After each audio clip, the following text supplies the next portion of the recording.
Congressman, I've been speaking to some of your Republican colleagues, and you know that there are discussions about potentially kicking you out of Congress. How concerned are you about that you may lose your job over this?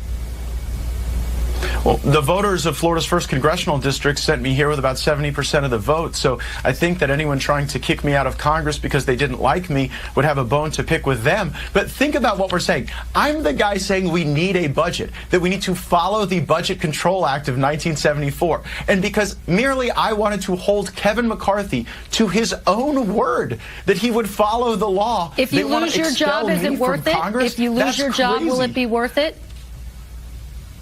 Absolutely. Look, I am here to fight for my constituents, and I'm here to ensure that America is not on a path to financial ruin. Your average American family right now is spending $700 more each and every month for the same household goods and services. We are about to refinance $8 trillion in debt from low interest rates to high interest rates. That's going to mean that the APR on every American credit card is about to go up. People are going to be crushed, and debt and inflation are driven by government spending that cannot continue. We're spending $7 trillion a year and only taking in $5. So to me, people who are willing to drive $2 trillion annual deficits are the agents of chaos. The people who want budgets are actually agents of regular order. Congressman, respectfully, you voted for those tax cuts under the Trump administration, which helped create that $8 trillion deficit that you're talking about right there. Did you not? Is this not, as some of your critics would say, hypocritical given that?